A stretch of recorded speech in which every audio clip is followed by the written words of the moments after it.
Hey, what's happening? Brett Miller, Choppin' Ain't Easy. Hey, this is the second part of my Lowrider S getting a 131 kit into it. So we're back at Todd's garage. Well, we haven't actually left Todd's garage. We're gonna start getting this sucker put back together, see how it goes after that. So we've got everything torn down. We've got everything measured out. We made sure the crank was within spec. So we are all good there. We're starting to put it back together. So check it out. Show you a little bit of what we got going on over here. He is getting the Harley-Davidson Screaming Eagle cam plate and pump installed. He's using fueling install kit that I got with those new bolts. But as you can see, all these plugs in here, keeping everything nice and clean while we have the engine open. Those are from Mike Oley at Nine Finger Fabrication. He makes all sorts of cool little tools like that for guys that work on motors.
right, so we're kind of wrapping up here on day 2. You can kind of see what Todd got done here.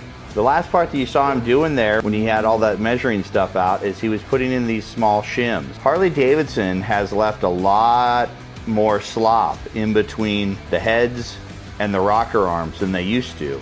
So you'll hear valve trains that are relatively loud. So Fueling sells these shims very similar to what guys used to use on shovel heads. This was the deal back in shovel heads. Same reason, that there was too much slop there, so they put those in there. It makes everything a lot more quiet. Fueling says that it also helps with your oil pressure, but I don't know about that. I just know that it makes things quieter.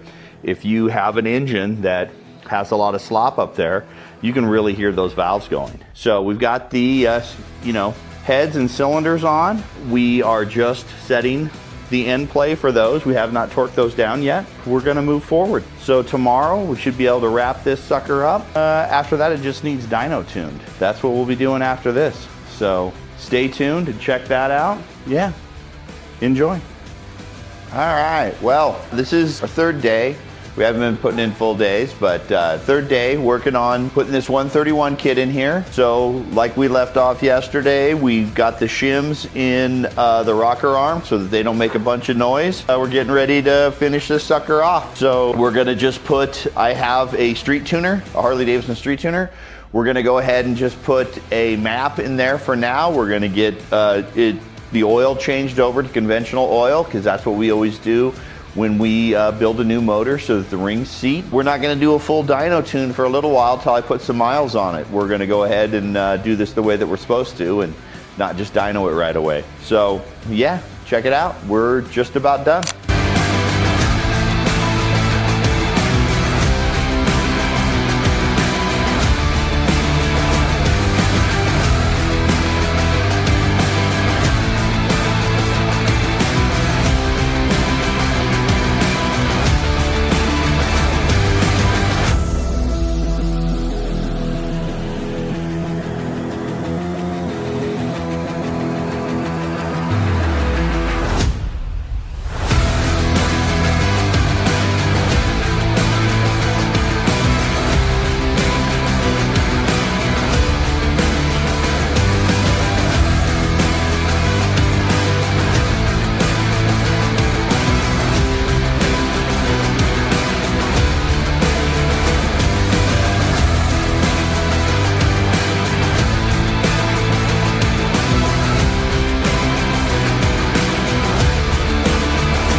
So how many times do you like to heat cycle these?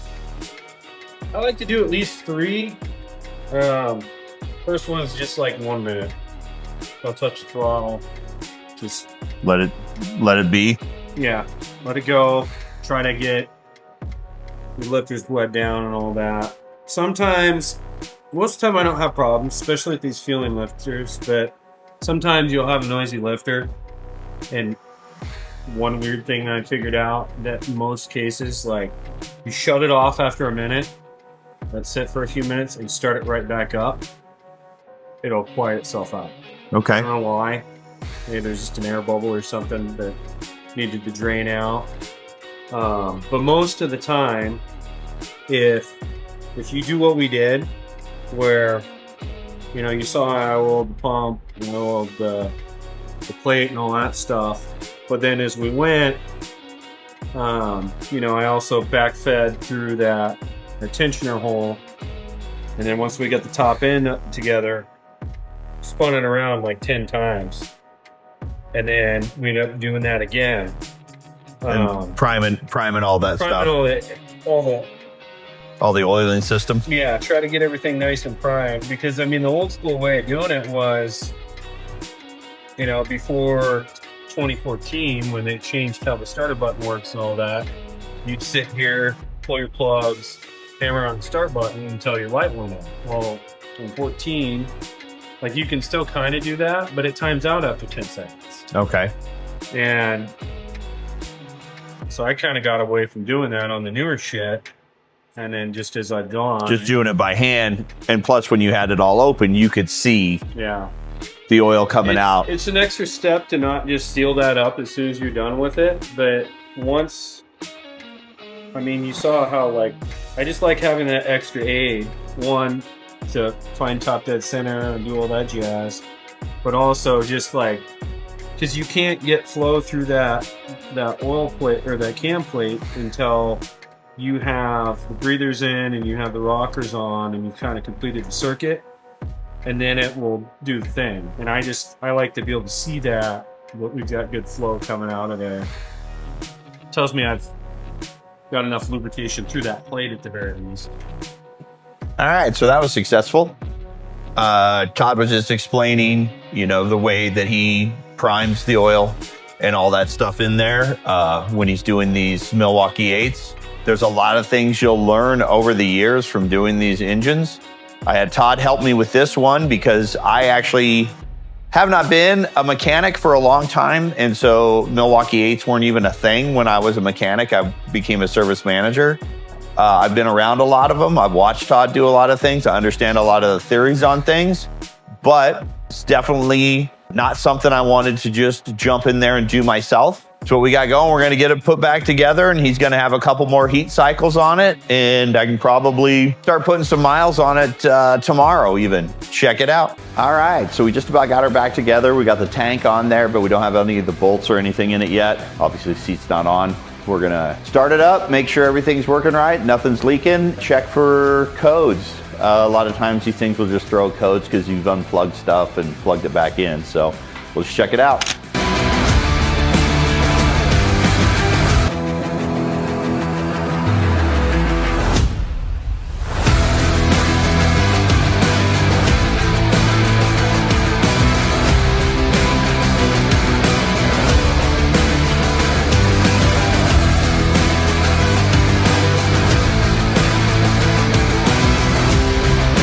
Todd's gonna get her down, let it run again for a few seconds and double check all the oil stuff, because on these oil cooled, you have the whole manifold on top, oil lines, coolant lines, whatever you want to call them, it's oil. But the run through the heads, and then there's an oil cooler up front that we had to remove. So he's just gonna run it some more and make sure that we have as much oil in there as supposed to be, and then we don't have a big air pocket or something in there.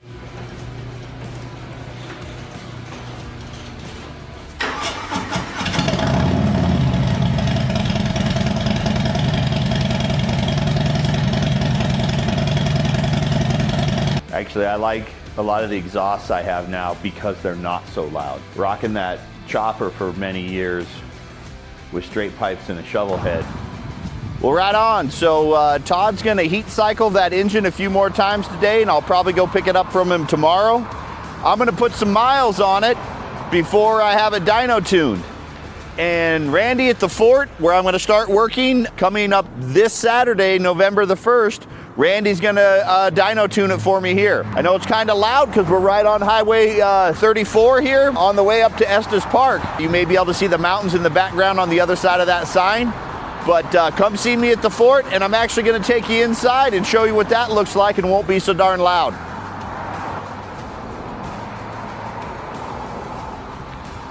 It's the front of the building.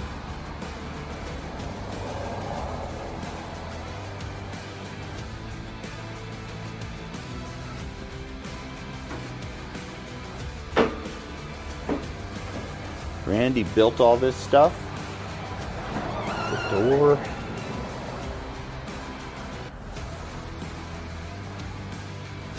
This cash wrap. I think he was telling me those are I-beams used for bridge construction.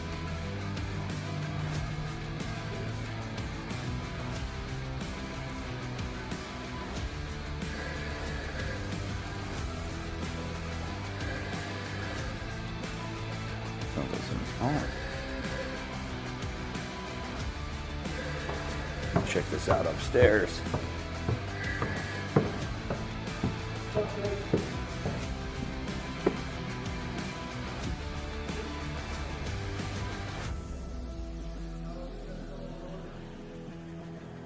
Got a customer lounge up here and their apparel. Fuel bikes that they've got.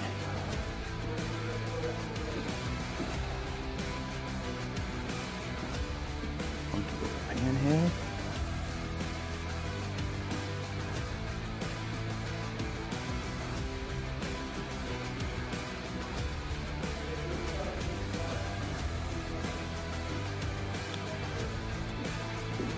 Some built well helmets. Legend shocks.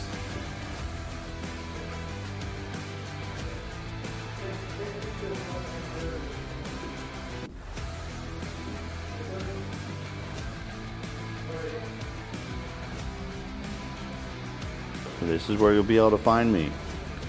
Starting this coming Saturday, November the 1st. So come check us out at the fort. Hope to see you there. Thanks a lot.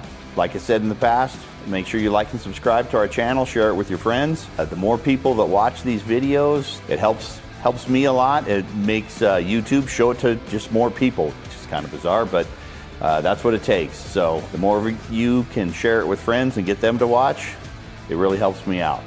So I do appreciate it. And again, this is Choppin' Ain't Easy. Come see me at the Fort Motorcycle Company in Loveland, Colorado. Thanks a lot. Talk to you soon.